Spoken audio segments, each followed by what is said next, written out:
Perkenalkan, nama saya Martinus Ade Median dengan nomor NIM 190512144038 dari kelas S1 Sistem Informasi 2019. Pada kesempatan kali ini saya akan menjelaskan tentang web server dan DNS secara singkat. Web server sendiri adalah perangkat lunak yang berfungsi sebagai penerima permintaan yang dikirimkan melalui browser, kemudian memberikan tanggapan permintaan dalam bentuk halaman situs web atau lebih umumnya kita kenal dengan HTML. Namun, server dapat mempunyai dua pengertian berbeda, yaitu sebagai bagian dari perangkat keras maupun dari perangkat lunak. Nah, itu adalah sedikit penjelasan atau pengertian dari web server. Untuk fungsi web server sendiri yaitu hanya sebagai memastikan semua modul yang dibutuhkan tersedia dan siap digunakan. Lalu ada membersihkan penyimpanan, cache, dan modul yang tidak terpakai, melakukan pemeriksaan keamanan terhadap HTTP request yang dikirimkan oleh browser. Nah, itu adalah fungsi-fungsi dari web server. Setelah kita menjelaskan tentang web server, saya akan menjelaskan tentang DNS server.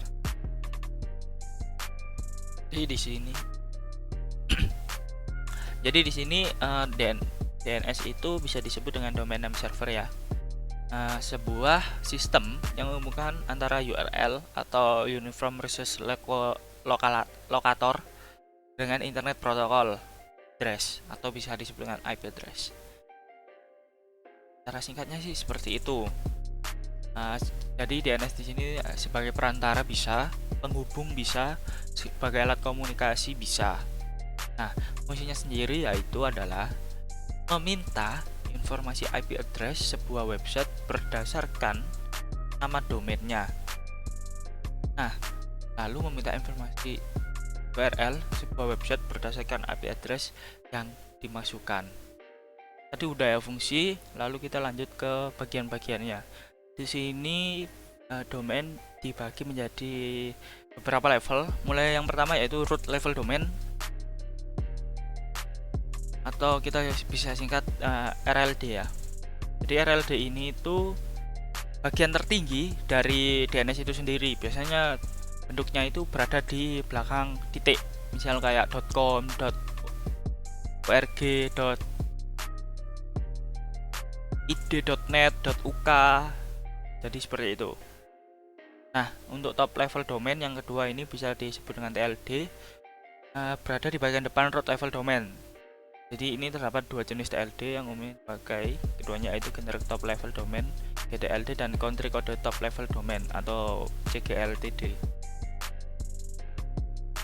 Nah, untuk yang ketiga yaitu Second Level Domain ialah nama untuk domain itu sendiri. Jadi di sini bisa kita simpulkan bahwa seperti kayak facebook.com. Jadi kita bisa langsung tahu kalau Facebook ini milik Facebook. youtube.com. Nah, jadi itu second level domain. Di third level domain ini adalah subdomain dari domain utama yang berdiri sendiri.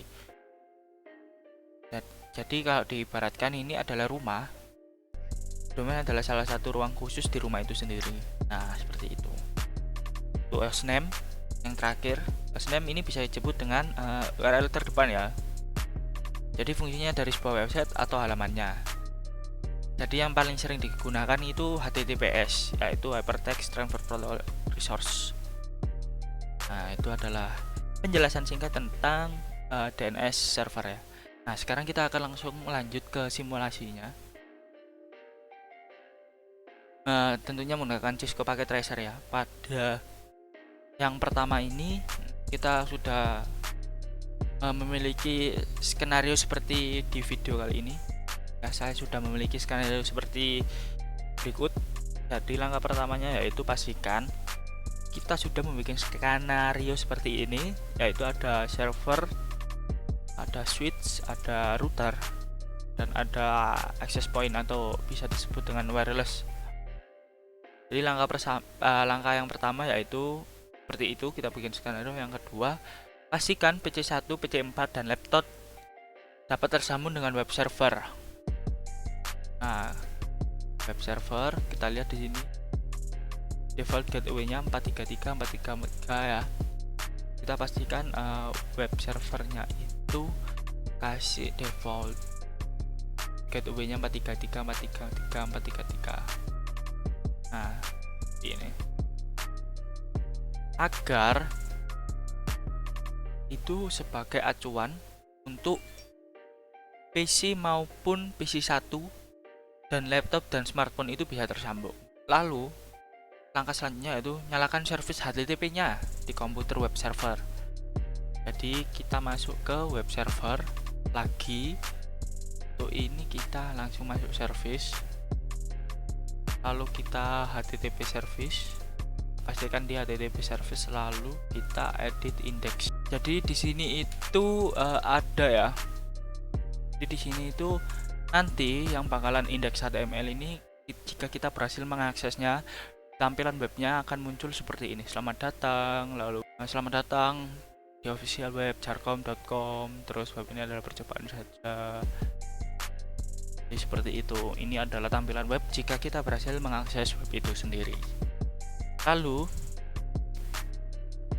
pada PC 1 kita cek PC 1 ya. Nah, pada PC 1 kita buka aplikasi web browser di desktop web browser. Nah, ini kan URL ya. Kita masukkan HTTP. Enggak, kita langsung aja 433.43.43.1. Kita langsung go. Nah, kalau langsung tampilan yang kita tadi index.html-nya muncul di web browser ini berhasil, berarti tandanya berhasil terkoneksi. PC 1 berhasil terkoneksi ke web server dengan alamat IP ini ya. IP URL-nya ini itu 434343.1. Berhasil ya.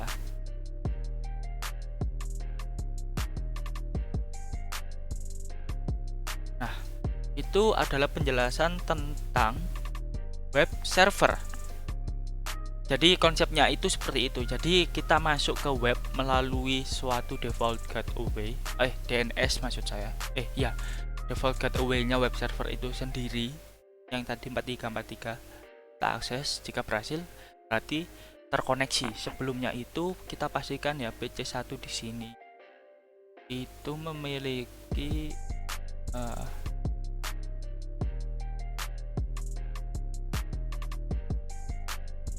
kita sudah menyeting seperti berikut dengan DNS server 333333. Oke, setelah itu kita akan membahas tentang DNS server. Jadi setelah kita melakukan percobaan web server ya, kali ini kita akan mencoba simulasi tentang DNS server dengan skenario yang sama. Jadi langkah yang pertama, tetap kita lihat PC 1 dan PC 4 di sini dapat tersambung dengan DNS server 3333. Nah, kita coba cek, kita lihat di sini. Nah, default gateway-nya di sini 33333 ya. Terus dari web servernya tadi tetap di sini 43333 default gateway-nya. Nah, ini kita lihat. Dan FTP server. Kita lihat di sini. Sama 433.433.433. Lalu pada DNS server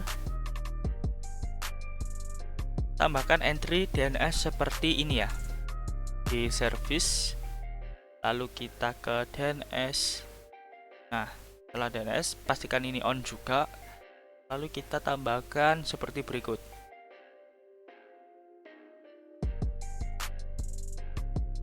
Pastikan jarcom ini FTP jarcom record 1 dengan detailnya alamat seperti ini, lalu jarcom.com record 433.433.1, lalu ada www.jarcom dengan alamatnya itu jarcom.com.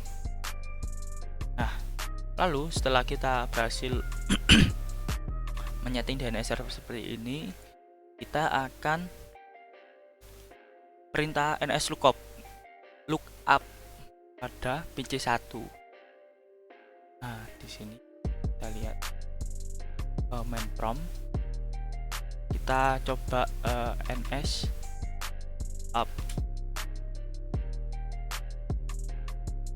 Kita lihat di sini masih belum tersambung ya, cuma hanya tersambung menggunakan server dan address dari 33.33 itu sendiri.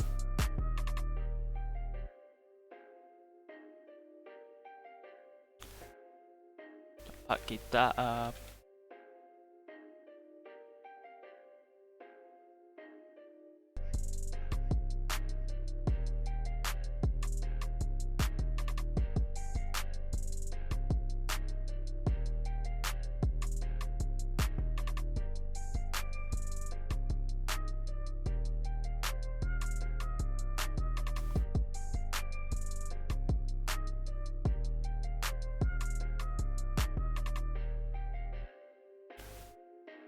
nah, untuk selanjutnya kita coba laptop dan PC. Kita coba ke web browser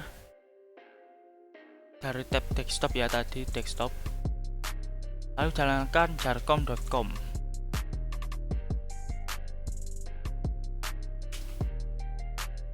Nah, jika sudah, berarti di sini kita lihat bahwa PC1 berhasil menyambung dengan ke jarcom.com ini dengan alamat URL langsung jarcom.com sebelum tanpa menggunakan nama domain ya. Jadi tadi masih seperti 434343 yang pertama dari web server, sekarang kita bisa mengaksesnya tanpa menggunakan 434343 tapi menggunakan nama domain.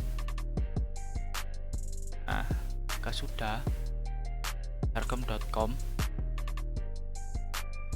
kita akan mengcek lagi command prompt nslookup lagi ya.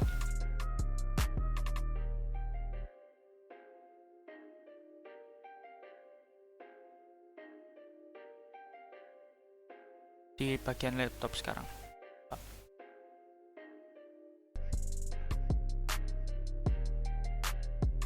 Stop.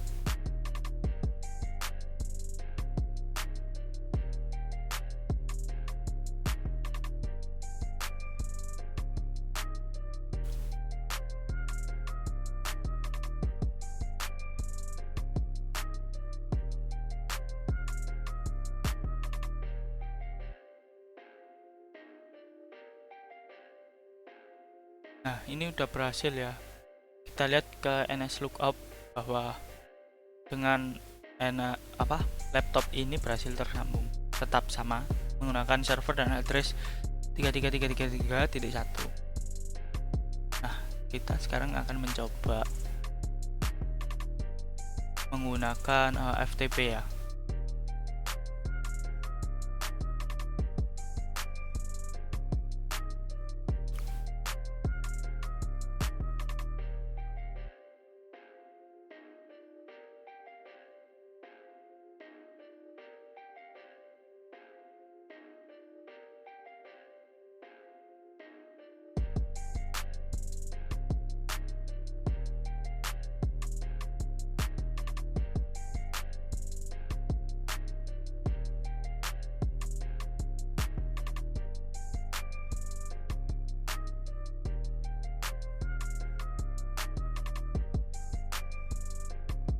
Nah, kita lihat di sini bahwa berhasil tersambung ya ke FTP jarcom.com.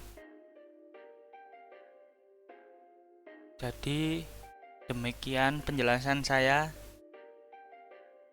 mengenai web server dan DNS server. Kurang lebihnya mohon dimaafkan. Sampai jumpa di lain kesempatan atau di lain video. Martin di sini saya ucapkan sekian dan terima kasih.